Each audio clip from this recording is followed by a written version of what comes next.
नमस्ते और good morning. One read dot news पर आज की जरूरी खबरों के विश्लेषण में आपका स्वागत है। नमस्कार। आज 9 अगस्त 2025 है और हम भारत की कुछ अहम खबरों पर गहराई से बात करेंगे, जैसा कि वन रीड के इंडिया ब्रीफ में बताया गया है। जी, कोशिश रहेगी कि हर खबर के पीछे के मायने समझें। तो चलिए शुरू करते हैं। पहली खबर अर्थव्यवस्था से जुड़ी है। कैबिनेट ने सरकारी तेल कंपनियों को मुआवजा देने की बात कही है। हाँ, घरेलू एलपीजी बिक्री पर जो नुकसान हुआ है उसकी भरपाई के लिए करीब 30,000 करोड़ का मुआवजा है। और ये 12 किश्तों में दिया जाएगा। तो इसका मतलब क्या समझें? क्या ये कीमतों कंट्रोल करने की कोशिश है? बिल्कुल। देखिए, सरकार का ये प्रयास है कि एलपीजी की कीमतें स्थिर रहें, मतलब उपभोक्ताओं को बढ़ती लागत से सीधे तौर पर बचाना। और शायद महंगाई का जो राजनीतिक असर होता है उसे भी कम करना। हाँ, वो भी एक पहलू है, लेकिन ये देखना होगा कि सरकारी खजाने पर इसका कितना और कब तक असर पड़ेगा। ठीक है, अब अगली खबर। रक्षा मंत्रालय कह रहा है कि अमेरिका से रक्षा सौदों को रोकने की खबरें गलत हैं। हाँ, उन्होंने खंडन किया है। लेकिन कुछ रिपोर्ट्स, मतलब सूत्रों के हवाले से ये भी कह रही हैं कि स्ट्राइकर और जैवलिन सौदे रुके हुए हैं। जी, और वजह बताई जा रही है अमेरिका का वो 50% टैरिफ लगाना। तो ये क्या है? मतलब सरकार कह रही है सब ठीक है, पर अंदर खाने कुछ और चल रहा है। ये थोड़ी कूटनीति लगती है ना? सार्वजनिक रूप से तो सब सामान्य दिखाने की कोशिश है, लेकिन शायद अंदर ही अंदर ये संदेश दिया जा रहा है कि भाई आपके टैरिफ से हमारे रिश्तों पर असर पड़ रहा है। हाँ बिल्कुल, ये एक तरह का दबाव बनाने का तरीका हो सकता है। अच्छा, और इसी कूटनीतिक माहौल में प्रधानमंत्री मोदी और राष्ट्रपति पुतिन के बीच फोन पर बात हुई है। जी, द्विपक्षीय व्यापार और यूक्रेन के मुद्दे पर चर्चा हुई। और दिलचस्प बात यह है कि पुतिन ने मोदी को अमेरिकी दूत के साथ हुई अपनी हालिया बातचीत के बारे में भी बताया। हाँ, ये अंतर्राष्ट्रीय संबंधों में जिसे हेजिंग कहते हैं उसका एक क्लासिक उदाहरण है। मतलब संतुलन साधना। संतुलन साधना मतलब कि बड़ी शक्तियों के बीच अपने हितों को साधना, किसी एक पर पूरी तरह निर्भर न होना। भारत, अमेरिका और रूस दोनों के साथ अपने रिश्ते बनाए रखना चाहता है, खासकर अभी के बदलते वैश्विक माहौल में। बिल्कुल सही। अपनी स्वतंत्रता और महत्व बनाए रखने की कोशिश। चलिए अब जरा घरेलू नीति पर आते हैं। सरकार ने आयकर विधेयक 2025 लोकसभा से वापस ले लिया है। हाँ, और अब कहा जा रहा है कि समिति के जो सुझाव थे उनको शामिल करके 11 अगस्त को एक नया संस्करण पेश किया जाएगा। तो ये अच्छी बात है, मतलब फीडबैक पे काम हो रहा है। हाँ, ये एक तरह से विधायी प्रक्रिया को काम करते हुए दिखाता है। जब सुधार के लिए फीडबैक आता है और उस पर अमल होता है तो ये एक सकारात्मक संकेत है। अगली खबर बिहार से है।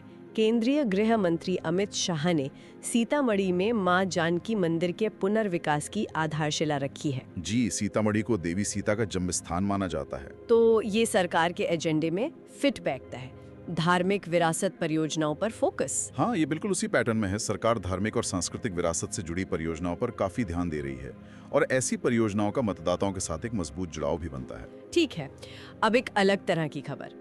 सरकार ने बताया है कि 2024 में 2 लाख से ज्यादा भारतीय नागरिकों ने अपनी नागरिकता छोड़ दी। ये आंकड़ा काफी बड़ा है और ये ट्रेंड नया नहीं है, ये जारी है। हाँ, ये तो चिंता की बात है। इतना बड़ा ब्रेन ड्रेन। बिल्कुल, ये कुशल पेशेवर और जो धनी व्यक्ति हैं उनके देश से बाहर जाने का एक स्पष्ट संकेत है। पर ऐसा हो क्यों रहा है? क्या कारण हो सकते हैं? बेहतर मौके, जीवन स्तर? हाँ, ये सब कारण हो सकते हैं। बेहतर अवसर, बेहतर जीवन शैली, शायद कुछ सामाजिक आर्थिक कारण भी हों। इस पर गंभीरता से सोचने की जरूरत है कि ये प्रतिभा पलायन क्यों हो रहा है। सही कहा। अब स्वास्थ्य क्षेत्र से एक परेशान करने वाली खबर। हरियाणा में करीब 650 निजी अस्पतालों ने आयुष्मान भारत योजना के तहत सेवाएं बंद कर दी हैं। जी, और वजह बताई जा रही है कि सरकार पर उनका करीब 500 करोड़ का बकाया है जिसका भुगतान नहीं हुआ है। तो यहाँ मतलब नीति और जमीनी हकीकत में टकराव दिख रहा है। बिल्कुल। देखिए, आयुष्मान भारत एक बहुत महत्वाकांक्षी और जरूरी स्वास्थ्य बीमा योजना है। हाँ। लेकिन अगर अस्पतालों को उनका बकाया पैसा समय पर नहीं मिलेगा तो वो सेवाएं कैसे देंगे? ये योजना अपने लाभार्थियों तक पहुंचने में विफल होने का खतरा है। ये क्रियान्वयन की एक बड़ी चुनौती है। एक और चिंताजनक खबर पर्यावरण से जुड़ी है। पिंपरी चिंचवड़ की पर्यावरण स्थिति रिपोर्ट आई है। हाँ, और रिपोर्ट बताती है कि वहाँ हवा और नदी का प्रदूषण राष्ट्रीय मानकों से कहीं ज्यादा है। लेकिन हैरानी की बात यह है कि शहर को पर्यावरण संरक्षण के लिए पुरस्कार भी मिलते रहे हैं।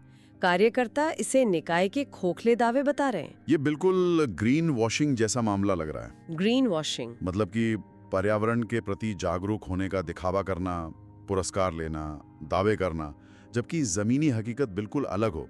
शहर की नदियां प्रदूषित हैं, हवा खराब हैं, लेकिन दावे हरे भरे भविष्य के हैं। ये एक विरोधाभास है। शहरी विकास और पर्यावरण के बीच संतुलन साधना वाकई एक बड़ी चुनौती है। बिल्कुल। चलिए आप कुछ कानूनी और वैज्ञानिक खबरों पर आते हैं। सुप्रीम कोर्ट ने अभिनेता सैफ अली खान के परिवार से जुड़े एक संपत्ति विवाद में मध्य प्रदेश के एक आदेश पर रोक लगा दी है। मामला शत्रु संपत्ति अधिनियम से जुड़ा है। हाँ, ये मामला दिखाता है कि विभाजन के समय के कानून, जैसे कि ये शत्रु संपत्ति अधिनियम, आज भी कितने प्रासंगिक और जटिल हैं। शत्रु संपत्ति अधिनियम क्या है, थोड़ा समझाएंगे? ये उन लोगों की संपत्तियों से जुड़ा कानून है जो विभाजन के बाद भारत छोड़कर पाकिस्तान या बाद में चीन चले गए थे। उनकी यहाँ रह गई संपत्तियों को शत्रु संपत्ति माना गया। और उन संपत्तियों को लेकर विवाद अब तक चल रहे हैं। जी हाँ, पीढ़ी दर पीढ़ी ये कानूनी लड़ाइयाँ चलती रहती हैं। ये मामला उसी की एक मिसाल है। अच्छा, अब विज्ञान की ओर। राष्ट्रीय भूकंप विज्ञान केंद्र ने अपनी वेधशालाओं की संख्या काफी बढ़ा दी है। हाँ, 2014 से अब तक 84 से बढ़ाकर 168 कर दी गई हैं, मतलब 2 गुनी। इससे भारत की भूकंप निगरानी और अनुसंधान क्षमताओं में काफी इजाफा होगा। बिल्कुल, ये बहुत ही महत्वपूर्ण जीवन रक्षक बुनियादी ढांचा है। जितनी बेहतर निगरानी होगी, उतनी ही तेजी से चेतावनी जारी की जा सकेगी, खासकर उन इलाकों में जहां भूकंप का खतरा ज्यादा है। हाँ, ये तो बहुत जरूरी निवेश है। जी। एक और दिलचस्प वैज्ञानिक खोज कोलकाता के बोस संस्थान से आई है। हाँ, वहाँ के शोधकर्ताओं ने पाया है कि एक प्रमुख इम्यून प्रोटीन है TAK1। TAK1। हाँ, TAK1 ये प्रोटीन एक तरह का कह सकते हैं शुरुआती बुद्धिमत्ता जैसा व्यवहार दिखाता है। प्रोटीन और बुद्धिमत्ता, ये कैसे जुड़ता है? ये बहुत बड़ी बात है। शोधकर्ता कह रहे हैं कि ये प्रोटीन कुछ हद तक सीखने या स्थितियों के अनुसार प्रतिक्रिया देने जैसा व्यवहार कर सकता है। ये बायोकेमिस्ट्री और आर्टिफिशियल इंटेलिजेंस यानी AI की अवधारणाओं को जोड़ने वाली एक अभूतपूर्व खोज हो सकती है। मतलब जीवन के जो बुनियादी निर्माण खंड हैं, बिल्कुल, उनमें भी एक तरह की स्मार्टनेस हो सकती है। बिल्कुल। ये भविष्य के विज्ञान, दवाइयों के विकास, इन सब के लिए बड़े रास्ते खोल सकता है। भारतीय वैज्ञानिकों की एक बड़ी छलांग है। वाकई अद्भुत। चलिए अब खेल की दुनिया से एक अच्छी खबर। एथलीट अनु रानी ने पोलैंड में स्वर्ण पदक जीता है। जी, महिलाओं की भाला फेंक स्पर्धा में, और ये उनका इस सीजन का सर्वश्रेष्ठ प्रदर्शन भी था। ये तो शानदार उपलब्धि है। हाँ, ये बिल्कुल राष्ट्रीय गौरव का क्षण है, और ये दिखाता है कि एथलेटिक्स में भारत की ताकत लगातार बढ़ रही है। खिलाड़ियों का आत्मविश्वास बढ़ रहा है। बहुत बढ़िया। अब कुछ अंतर्राष्ट्रीय सुर्खियों पर नजर डालते हैं। आर्मीनिया और अजरबैजान के नेताओं ने व्हाइट हाउस में एक शांति समझौते पर हस्ताक्षर किए हैं। हाँ, अमेरिकी राष्ट्रपति ट्रंप की मौजूदगी में।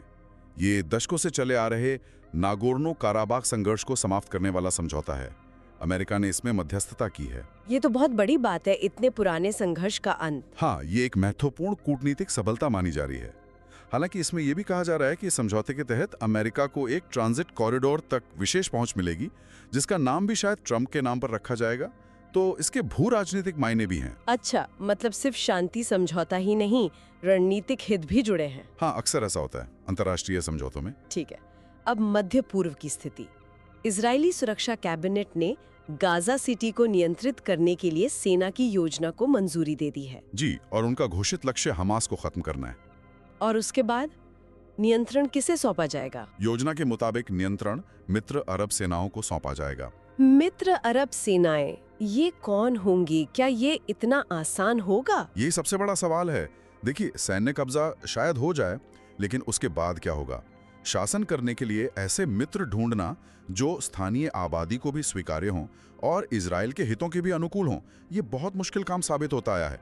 इतिहास गवाह है। हाँ, अगले दिन की योजना हमेशा सबसे जटिल होती है। बिल्कुल, ये स्थिति बहुत ही नाजुक और विस्फोटक बनी हुई है। और अंत में अमेरिका से एक खबर। लॉस एंजलिस के पास पहाड़ों में एक बड़ी जंगल की आग लगी है। हाँ, इसे कैनियन फायर कहा जा रहा है, और इसकी वजह से हजारों लोगों को अपने घर खाली करने पड़े हैं। ये तो कैलिफोर्निया से लगभग हर साल आने वाली डरावनी खबर बन गई है। हाँ, ये दुखद है, लेकिन सच है। जंगल की आग का खतरा बढ़ता जा रहा है, शायद जलवायु परिवर्तन के कारण। और इतने बड़े पैमाने पर लोगों को निकालना, उनकी मदद करना, ये सब बहुत बड़ी तार्किक चुनौती होती हैं। बिल्कुल। तो आज हमने कई तरह की खबरें देखी। अर्थव्यवस्था, कूटनीति, घरेलू नीतियां, सामाजिक मुद्दे, पर्यावरण, विज्ञान और अंतर्राष्ट्रीय संघर्ष, काफी कुछ चल रहा है। हाँ, और सोचने वाली बात यह है कि ये जो अलग अलग घटनाएं दिख रही हैं, जैसे अर्थव्यवस्था में निवेशकों का डर, नागरिकों का देश छोड़ना, पर्यावरण की चिंता, वैज्ञानिक खोजें, पड़ोस में या दूर देशों में संघर्ष, क्या इन सब के बीच कोई अंतर्निहित सूत्र हैं? क्या ये आज के भारत और दुनिया के बारे में कोई बड़ी कहानी कह रही हैं? हाँ, ये सवाल जरूर मन में आता है। इन अलग-अलग कड़ियों को जोड़कर देखने की जरूरत है शायद। बिल्कुल। हमें उम्मीद है कि आज की इस चर्चा से तथ्यों को जस का तस रखते हुए आपको दिन की घटनाओं की अपनी समझ बनाने में मदद मिली होगी। हमारा उद्देश्य यही है, बिना किसी पूर्वाग्रह के स्पष्ट जानकारी देना। जी, हमारी ये कोशिश कि हम आपको सीधी राय मुक्त खबरें दे सकें, आप जैसे श्रोताओं के समर्थन से ही संभव है। आप चाहें तो हमें सपोर्ट कर सकते हैं।